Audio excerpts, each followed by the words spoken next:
20. 신화의 힘, 조셉 캠벨. 조셉 캠벨은 1904년 가톨릭계 가정에서 태어났다. 어린 시절의 심층 정서는 평생 잘 바뀌지 않는다고 한다. 캠벨은 고집이 무척 셌다. 그래서 어렸을 적부터 자신이 하고자 하는 대로만 했다. 부모님이 그걸 허락해 주었고 감사히 여겼다. 어려서부터 인디언 문화에 관심이 많았는데 그때의 호기심이 청년 시절까지 이어져 비교 신화학에 입문하는 계기가 되었다. 대학에서는 신화학과 무관한 전공을 공부했다. 기회가 생겨 유럽의 파리와 뮌헨 대학에서 공부를 했다. 황금 같은 시절의 제임스 조이스, 토마스 만, 괴테, 슈팽글러, 프로베니우스, 카를 융, 피카소 등 현대 정신문화를 일군 인물들의 책과 조우하게 됐다. 청년 시절 만난 이들은 캠벨의 평생에 걸쳐 깊은 영향을 주었다. 미국으로 돌아온 후 영문학 대신 인도 철학과 미술 쪽으로 공부하기를 원했으나 학교에서는 받아들여주지 않았다. 그게 뭐 그렇게 중요하오? 라고 외치며 캠벨은 대학을 떠났다. 그리고 그 유명한 우드스톡에서의 5년을 맞게 된다. 대공황 시절이라 취업하기도 힘든 시절이기도 해 그렇게 됐다. 그곳에서 그는 평소 읽고 싶었던 수많은 책을 섭렵하며 평생 연구의 기틀을 잡게 된다. 그 후 캔터베리 스쿨에서 어학교사를 거쳐 중산층 여학생들이 다닌다는 사라 로렌스 대학에서 38년간 학생들을 가리키는 일을 했다. 캠벨은 공부하며 전 세계의 신화가 그 내용을 같이 한다는 점을 알게 됐다. 그를 바탕으로 40대에 들어 그의 첫 책 천의 얼굴을 가진 영웅을 쓰게 됐다. 이 책은 전문학자들 사이에서 아주 중요한 책으로 여겨진다. 그리고 저술하며 자신이 살아오며 가져온 믿음이 맞다는 걸 재확인하게 되었다는 그의 주저 신에 가면 4부작을 발표한다. 그리고 말년에 신화의 대중화에 기여하게 된 신화의 힘이란 책을 내게 되었다. 그의 저작을 지켜보면 처음에는 전문이자 잡학가로 출발하여 자기 평생의 연구를 정리하는 연구가가 되었다가 많은 사람에게 신화의 중요성을 알리는 안내자로 생을 마쳤다. 그의 중요성을 보자 그는 전 세계 사람들의 삶의 모습이 다르지 않다는 걸 알려주었다. 카를 융 방식으로 말하면 집단 무의식인데 그는 인간의 영적이고 심층 내면의 모습이 결코 다르지 않다는 걸 발견하고 인류에게 강한 확신을 주었다. 또한 현대 사회가 의례를 잃어가면서 사람들이 분열되고 병들어간다는 점을 알려주었다. 그리고 영웅 체험에 관한 이야기를 알려주었다.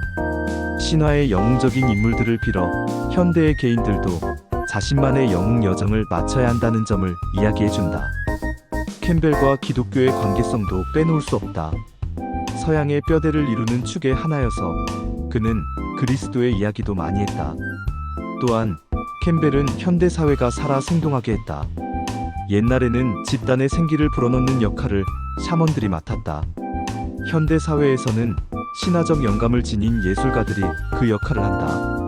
지금 시대는 창조성을 최우선의 과제로 삼고 있다. 그것은 개인성에서 나온다고 많은 연구 결과 밝혀지고 있는데 이 부분을 그는 예전부터 알려주고 있다.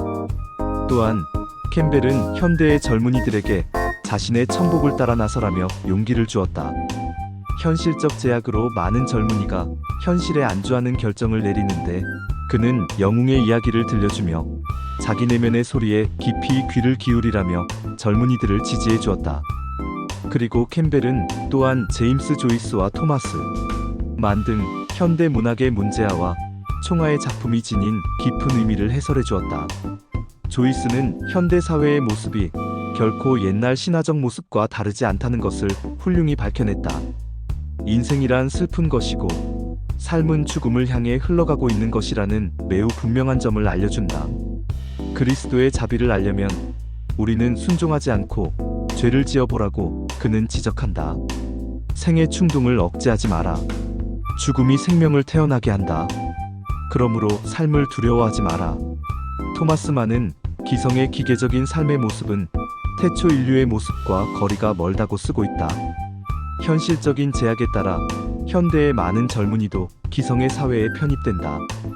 그는 생이 충만한 밝은 대로로 그들을 이끈다. 거짓된 모습을 버리고 진실의 진실한 삶의 모습을 이야기한다. 그것이 이들 작가들이 신화에 빗대어 글을 쓰고 있는 점이라고 캠벨은 전해준다. 이어서 책 속으로 좀 더 들어가 보자. 책에는 내 가슴을 뛰게 만드는 내용이 많았다. 구체적으로는 영웅의 행적과 그에 관한 멋진 비유가 많다.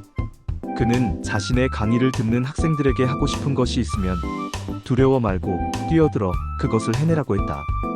그 이유는 우리가 천복을 좇으면 그 벌판에서 살고 있는 사람들이 적절한 때에 나타나 우리를 도와주기 때문이라는 것이다. 그러니 가슴 떨리는 일을 하고 싶은 사람이 있으면 용기를 내어 뛰어들자. 예를 들어 베스트셀러를 쓰고 싶어하는 사람이 있다고 해보자. 그는 금방 그런 책을 써내야 한다는 초심자의 헛된 생각에 빠져 있다. 캠벨은 그러지 말고 10년이 걸리든 그걸 이루는데 20년이 걸리든 용기를 갖고 도전해보라고 했다. 그 이유도 자신이 하고 싶은 걸 하면서 보내는 것 그 자체의 행동이 중요하고 또한 삶은 과정이므로 그것에 빠져 있을 때 그 사람은 행복할 수 있기 때문이다. 그러니까 자신의 황홀을 좇으라는 것이다. 니체는 인간은 병든 동물이다라고 말했다. 그러니 젊은 사람들이 지금 해야 할 것은 다름이 아니라 그것을 깨우쳐주는 스승을 만나는 일이다. 즉 적절한 모범이 되는 본을 만나야 한다. 그러니까 청춘은 도서관에 앉아서 공부만 하고 있을 시간이 없다. 그 시간에 우리에게 양식이 되는 동서고전을 읽던가 훌륭한 강의를 하는 인물들과 만나던가 혹은 여행을 하며 자신을 한 단계 높일 필요가 있는 것이다. 이것은 모두 자신의 새로운 면을 눈뜨게 해줘 앞으로 살아갈 나를 준비하게 한다. 모험을 하는 청춘 앞에 벽이 나타난다는 것은 그 사람이 정말 영웅인지 아니면 별 볼 일 없는 사람인지를 하늘이 시험하는 단계다. 우리 앞에 관문이 나타난다고 해서 두려워할 필요는 없다. 우리보다 앞서 살아간 인물들도 모두 그와 같은 경험을 했다. 탈무드에 나오는 말처럼 너희는 앞서간 이가 겪은 고난을 체험하지도 않고 지복의 낙원에 들어가려고 하느냐? 우리는 젊다. 젊음은 마음 상태에 관한 것이지 나이의 문제가 아니다. 우리 천복을 좇으며 나의 신화를 써나가자.